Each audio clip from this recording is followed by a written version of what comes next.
G'day everybody, how we doing? Welcome back to the channel. And today I'm doing a bit of a paint job on some terrain, mainly the Sigmarite Mausoleum.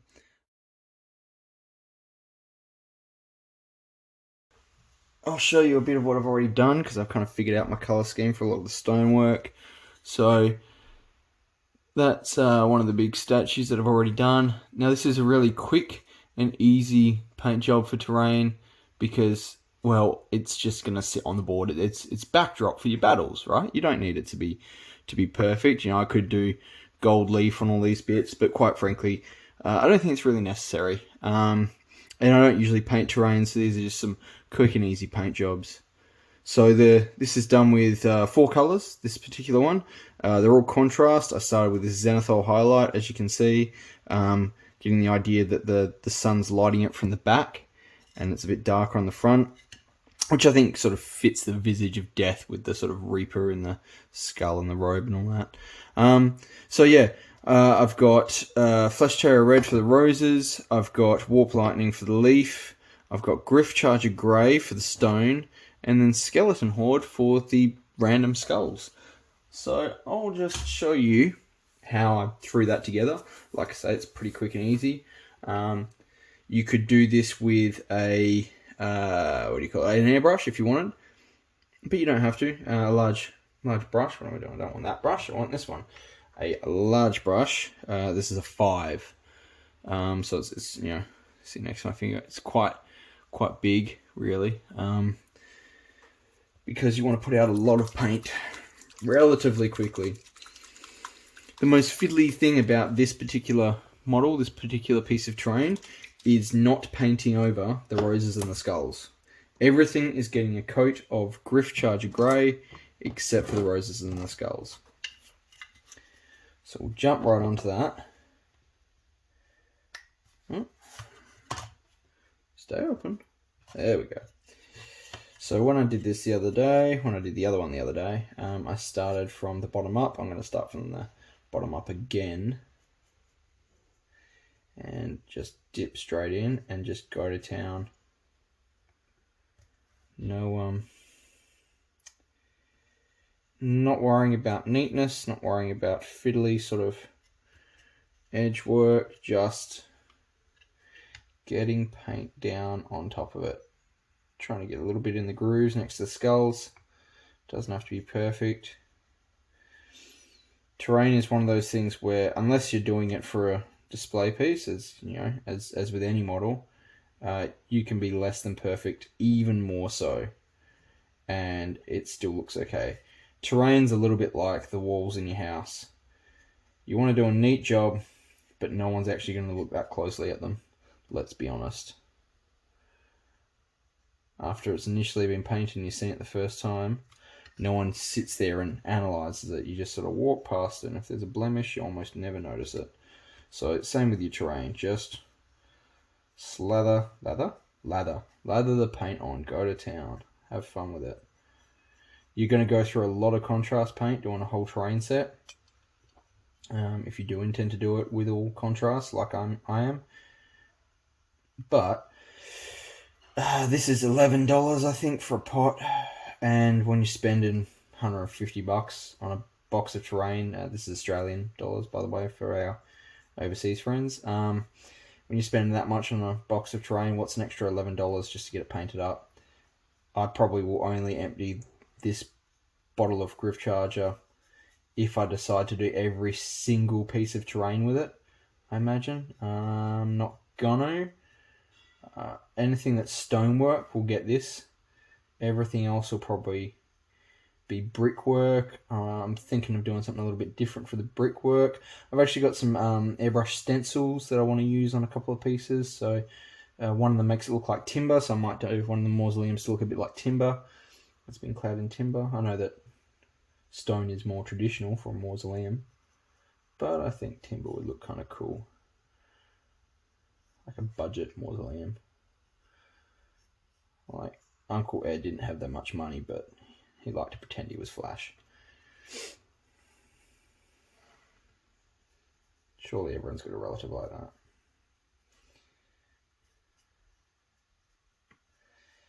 The really good thing about this terrain and the contrast paint is the stone slabs here on the base actually aren't perfectly flat. They've got a lot of little twists and angles to them. The mold that they've been made out of makes it really clear that they've got little twists and angles, which makes this really good for contrast because it doesn't settle perfectly flat, and it gives these raised areas the peaks that lighten up with contrast, and it gives the low areas nice dark spots for it to flow into, which is exactly what you want. And if you get a little bit on the skulls, don't worry. Like I say, no one is going to notice. So, I've finished with the Griff Charger Grey, and I'm going to jump straight into using the Skeleton Horde. If I don't drop it off the table. I'm not waiting for it to dry. This is a very quick paint job. This is just straight in, get it done kind of thing.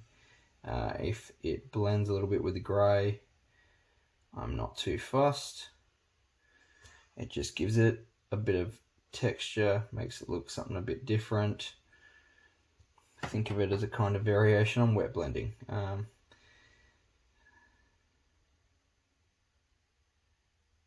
There we go. So yeah, every skull gets a little bit of paint. If you feel like they're not looking how you want them to look, like you can see a little bit of the grey primer underneath between them afterwards, nothing's stopping you going back and doing another coat, touching up. I probably won't feel inclined to do that myself. At most, I might get some Nuln Oil and just drop it in the gaps that aren't properly painted.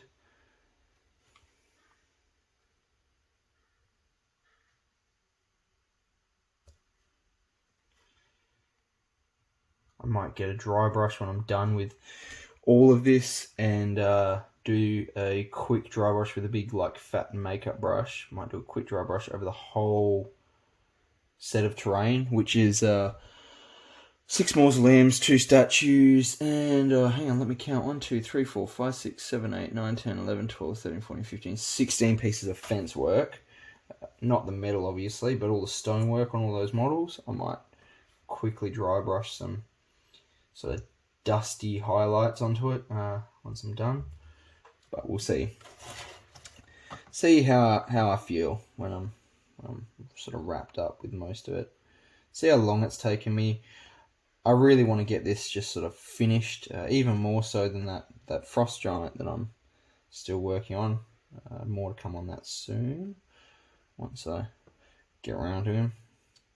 You'll notice that I jump between projects a fair bit. I don't always finish a project in order.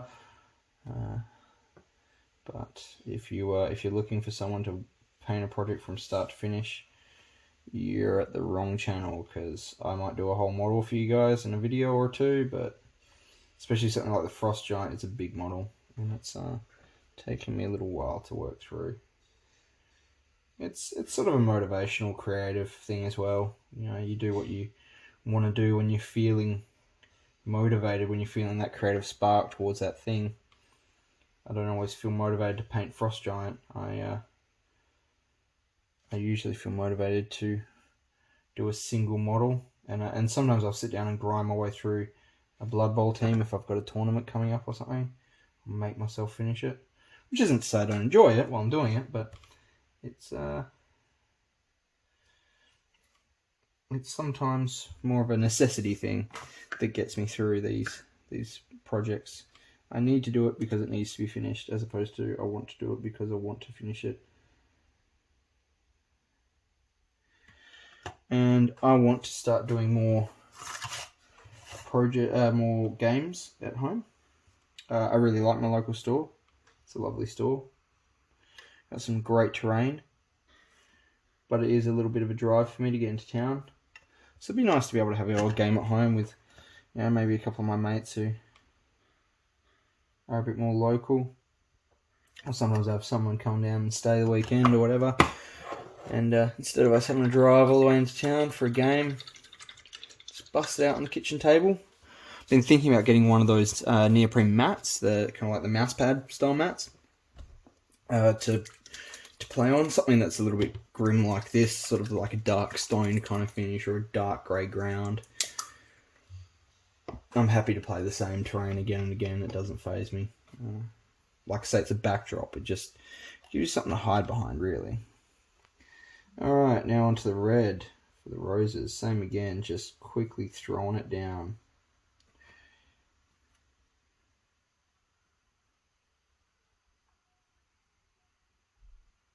I'm not sure whether these roses... Oh, probably put my head in the shot there. Sorry. Not sure whether these roses are meant to be part of the stonework or they're growing up the statue. But I've decided that they're real roses and they're growing up the statue.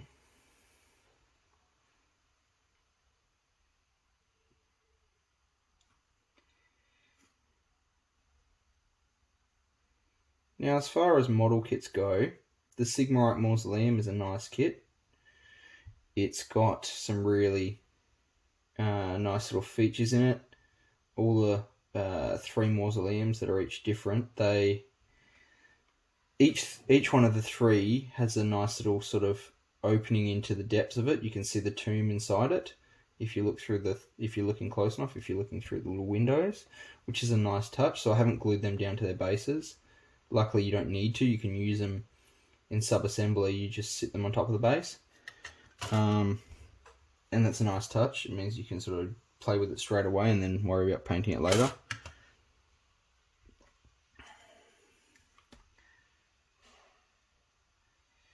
But they're clearly manufactured for cost effectiveness. And I say this because stuff like the skull on the front of this at the base of the guy's foot, I'll show you exactly what I mean in a little bit, but it isn't a separate mold. It's part of the main structure, and the mold lifts off forwards from it, which means it can't have any concave recesses behind it going back to the foot of the statue, so it just goes straight backwards, which looks a little bit odd if you're looking closely at it. You sort of go, oh, that's kind of strange. If you accept that it is part of the statue and not a skull sitting on the statue, it doesn't bother you so much, and if you're not really looking so closely at it, it doesn't bother you as much either. So, like I say, it is just terrain, but it's worth noting that these things have been manufactured for cost effectiveness. The whole box was 150 Australian, and you heard the sort of quantities that I said were in the box earlier. So, if you can sort of see the skulls there, and it goes straight back. It doesn't curve around like a skull. It goes straight back to the thing. Now, you could cut that off if you wanted and glue a little skull on there if you so desired, if you wanted to be that fancy.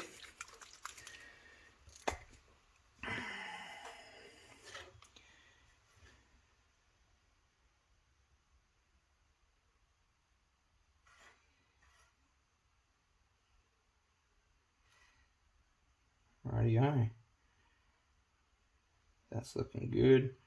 Smattering of green.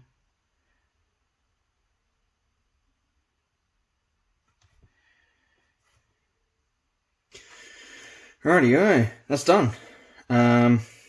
Yeah, as you can see, some of the contrast paints are already starting to dry.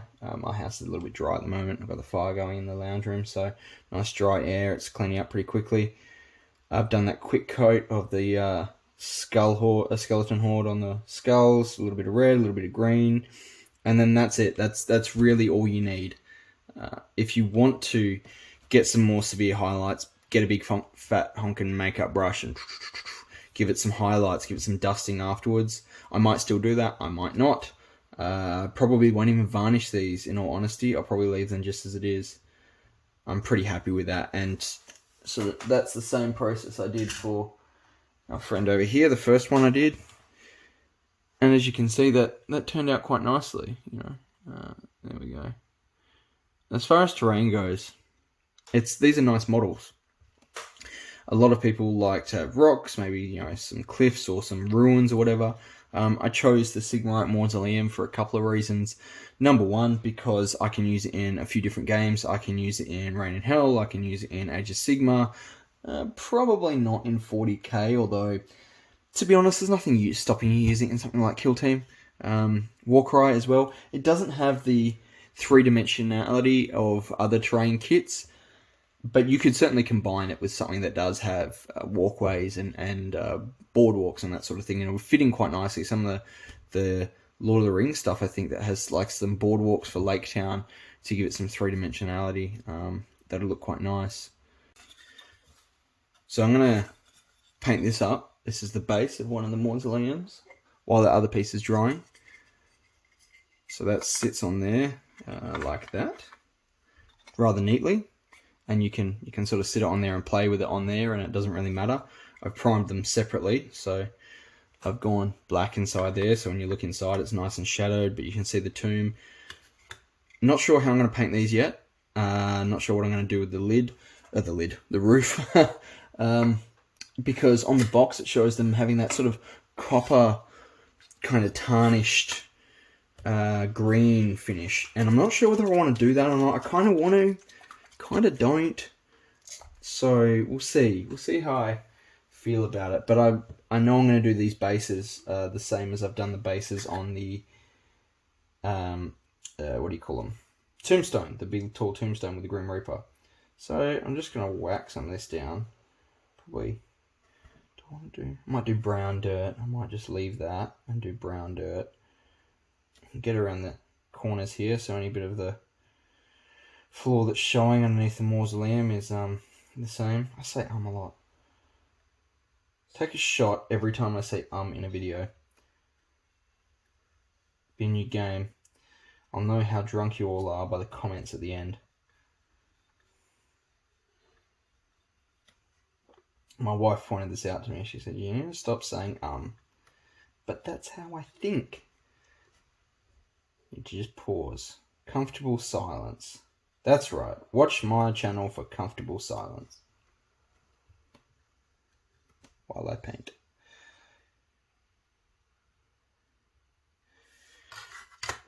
There we go. 2 happy mausoleum floors. Yeah, looking alright. So as you can see, it's pretty straightforward and easy to sort of use this effect of contrast over a zenithal highlight. I didn't use a white. I didn't want to go so bright with the zenithal highlight. I actually used a Gracia, GW's Gracia primer in a can, and I think that was light enough. Given that, you know, this contrast paint and some of these contrast paints that I'll be using are quite light themselves, I didn't want it to be a really light sort of pastel-y kind of finish. I wanted to give it a little bit more sort of shade to it, and I think using the Gracia over the black has given it that kind of haunted effect. So that's going to be a fun one to do, and I'll just show you a couple of the other pieces in case you haven't seen the terrain for Sigmarite Mausoleum. These are mausoleums, and these are the roofs. You can sort of see that they're kind of metal in finish.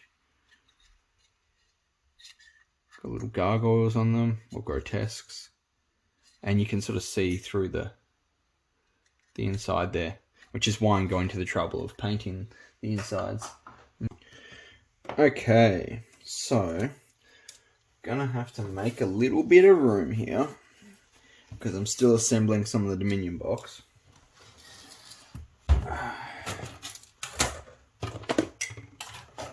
Alrighty. Chuck you guys over there. Move a couple of tools around. Shift the glue. Yada yada yada. Okay. Does that water look dirty to you? Yeah. Probably should give it a clean. Not right now though. Okay, so I'm just going to top up my rinsing water with some clean water. I'm not going to actually tip it out because I'm lazy. I'll fix it later. I'm sure it's fine. Probably. And how's our wet palette looking? Not too shabby. Lid's covered in paint, but that's okay. Where can that can go over there. And there we go. Okay, I think we're sorted. So, gonna mess around with chucking a little bit of metallics on top of the coffin lids, and I'm gonna try and paint the roofs on these bits here, which sort of look like they're metal because of the rivets. Focus. You can sort of see, looks more like metal sheeting. Gonna give those a crack. Gonna have a bit of fun with it. I haven't done copper sheeting before, so we'll just see how it turns out. Happy to experiment on terrain.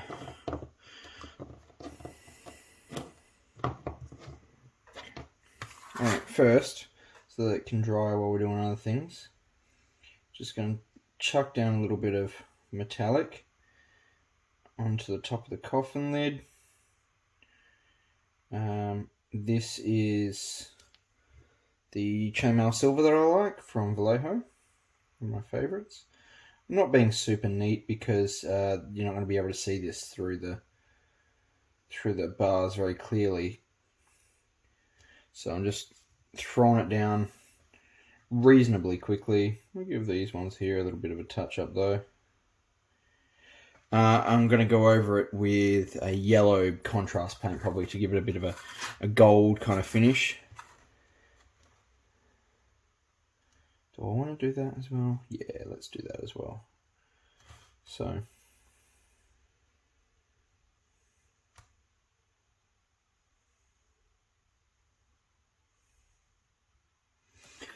the yellow contrast paint that I'm going to chuck down underneath it to give it that gold finish will be quite bright, because I want it to show through the bars as being gold. If you do happen to look through the top of the through the little doorways in the mausoleum, I want you to be able to see that it is gold.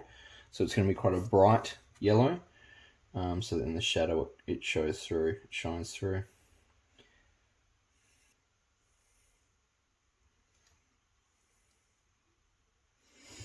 Okay, those two bits are done.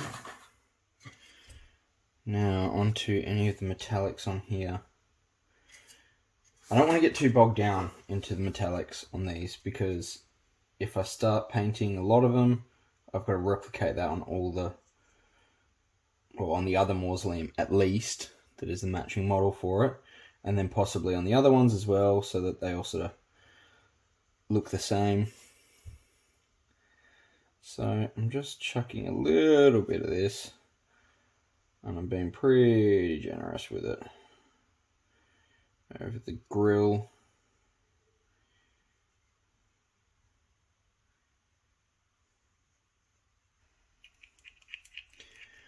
Okay, so as you can see, I'm mixing up some copper. This will be for the roof. Now I've decided to use a sort of applicator thing, rod thing, to mix it up, because I hadn't used it in quite a while and the ball bearing just wasn't doing the trick. I don't have a mixing device, so sometimes you got to go old school.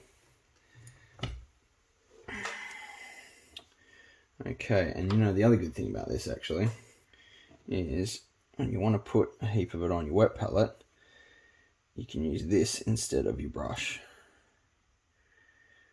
There we go. We'll see how far that gets us, eh?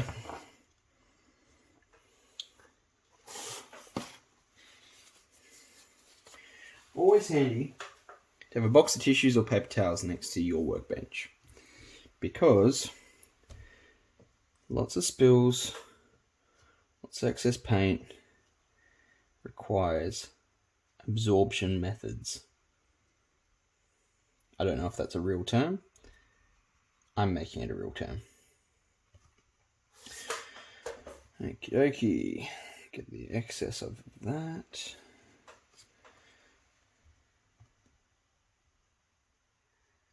Go to town.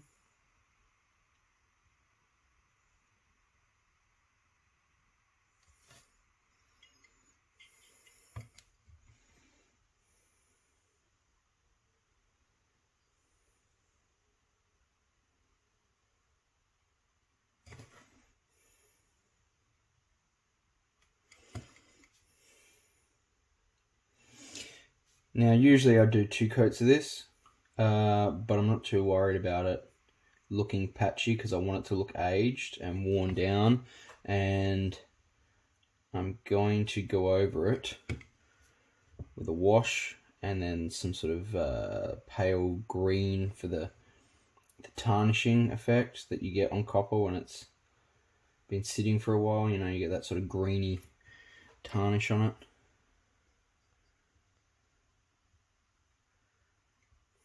Originally I was going to leave those spikes steel, but you know what, I think I might do them in copper as well.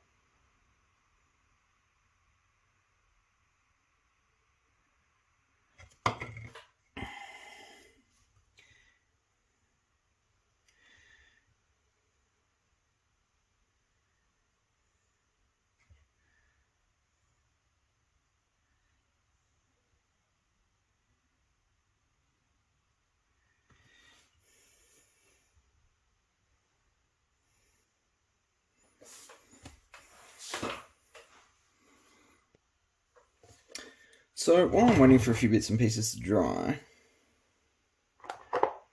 I'm going to go ahead and chuck that yellow over the silver.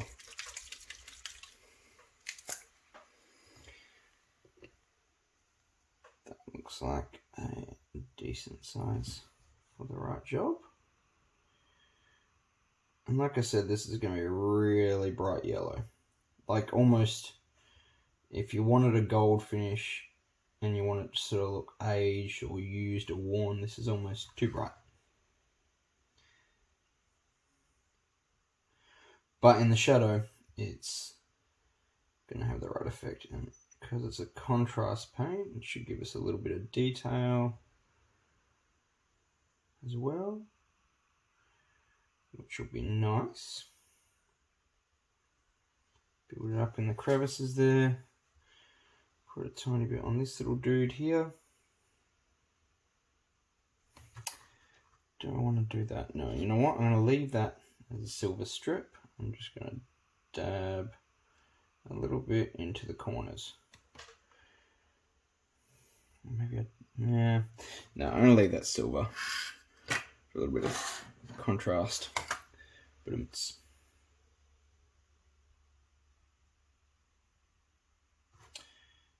alright. Getting a nice little layer on that.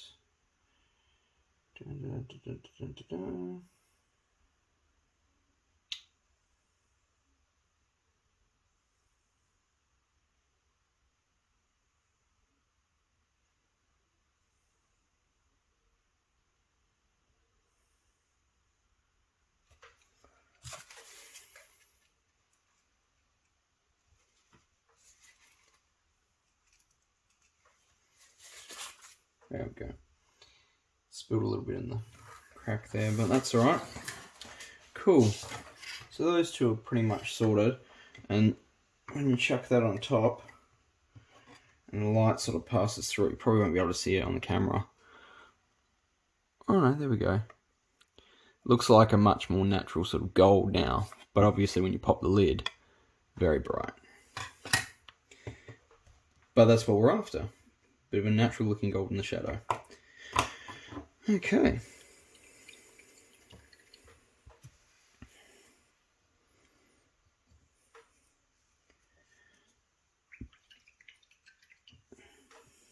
Now, also while I was waiting for things to dry, I threw a coat of black Templar over this one for the stone. Now it is very dark, especially in the areas where the zenithal highlight was still quite black. However, I am going to dry brush that heavily with a grey. I just don't want to do all the stone the same.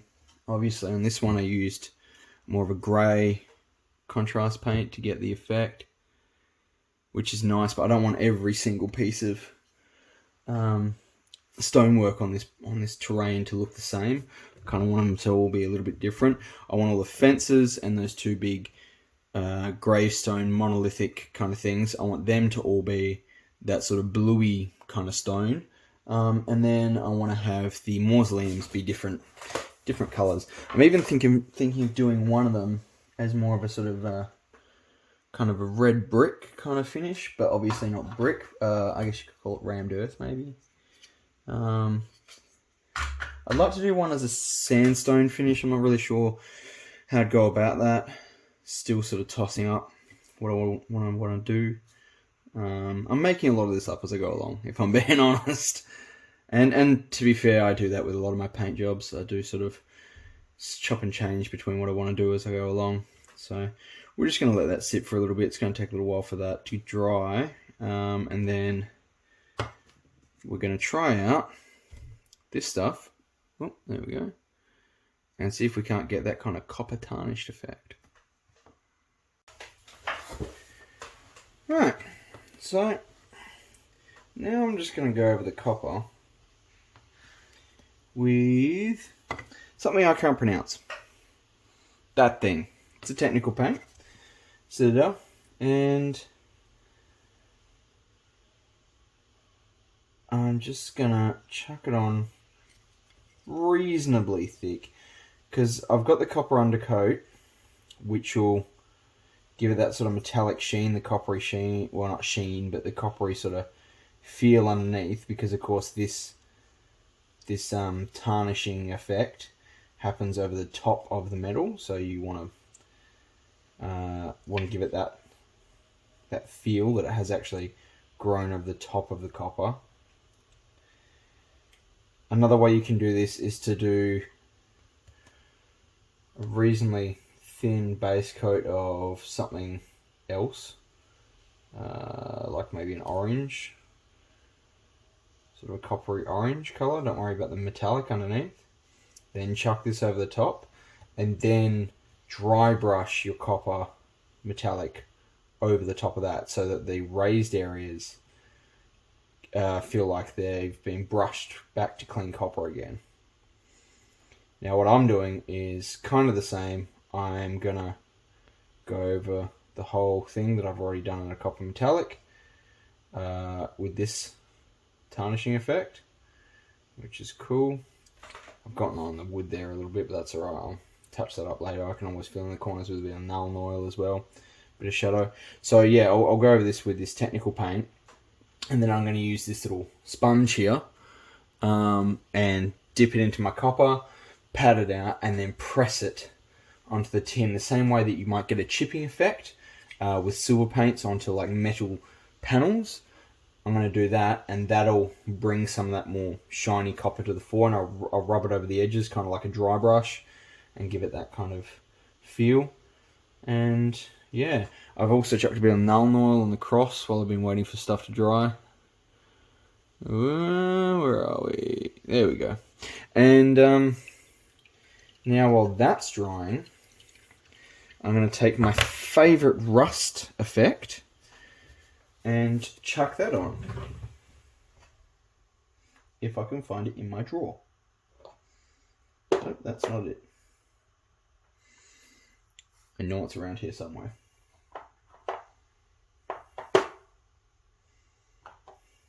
There we go. Dry rust. Vallejo. Really good, comes in a dropper bottle. Probably would have been better to put this out in a pot, although I feel that way about a lot of washes from Vallejo. Washes should come in pots, paint should come in dropper bottles, end of story. So, we're going to take a little bit of that, and we're going to put it over the spikes of this fence and get this sort of rusted effect. And once again, I've done the silver undercoat, and I'm putting the rust over the top, and then I'll do the same thing that I'm doing with the copper, and I'll actually paint with the sponge the chipped rust, the rust that's chipped away from that, to give it that sort of silvery effect in the corners and on the raised areas. So that'll come after this has dried. So you can be pretty thick with it, because rust will build up pretty thick in some corners and some areas. Where moisture pools, that's where the rust will be the thickest and the worst. And luckily that'll be where the wash is sort of pooling anyway. So it doesn't matter if it's a little bit thicker than you'd like. Anything that you feel should still be that sort of silvery metal in the raised areas, it's easy to touch up later with the dry brush, or in my case with this little sponge. I like the sponge for metallic as opposed to a dry brush a lot of the time. Kind of, depends on the situation, but I feel like the sponge gives it a bit more of a chipped appearance rather than a edge highlight kind of feel, I guess you'd say. Now, I'm not going to use the rust on the cross because I have a feeling that, the cross up there kind of would be something a bit more precious like silver, whereas the bars were definitely made out of steel or iron. So yeah, we'll just continue on that course with all these spikes along here. Okay, so I do still have a fair bit of work to do on these guys, and I'm not going to get them finished in this video. A couple of reasons. Number one, I need a big dry brush, an old makeup brush, and don't have one right now. Going to pick one up this weekend, and until I do that, they won't be fully finished. But I think once I get them done, I'll probably post something on Instagram. So if you want to check them out, check on my Instagram in a week or so. Hopefully I'll have at least these two done and maybe a little bit more. But for the time being, you can sort of see where I'm going with the color scheme. So you can see the sort of black stone effect that I've gone for there on the mausoleum. You can see the copper. I've done a bit of the dry brushing on the steeple there with the sponge, just sponging on. Could use a little bit of Nuln Oil in the corners just to fill in where I've gone over with the wash.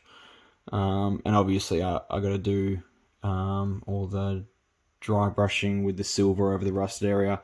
But you can sort of see for the color scheme that I've gone for, and I think the overall effect with the gold on the inside there and the open tomb with the silver.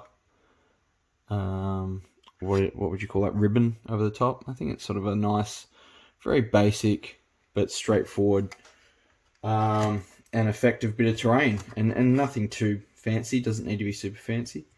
So yeah, it's going to get a bit of dry brushing. That'll give it a few more heightened details on the high edges, and yeah, and then I'll move on to the next one. So I'm pretty happy with how the color scheme has turned out. That was my main concern. I thought maybe it would be too many dark colors, and possibly it is with the black stone and then the dark timber roof. I'm hoping that when I do the grey dry brush over the stone, that'll kind of make it pop more, So yeah, see how that turns out, and I'll check a photo up on Instagram. But for the time being, that'll be it for this video, and I'll post up pictures as I sort of cruise through the rest of the terrain, and I'm pretty happy with how they're turning out. I do like this stone better than this, but until I do the dry brush, I won't know for sure. Thanks a lot for watching the video. I really appreciate you coming to my channel and checking out my content. If you want to see more, please hit the like and subscribe buttons, and comment down below if there's anything you'd like me to work on out of my collection that I mentioned in one of my previous videos of all the stuff that I've got to work on at the moment. Whether you want me to see me doing some Zinch models, whether you want to see me doing some more Blood Bowl, the Frost Giant, some more Sigmarite Mausoleum. I've also got the Dominion box to work through. Let me know out of those things what you'd like me to work on, or maybe you've got a suggestion of something different. Chuck a comment down below, and we'll see you next time.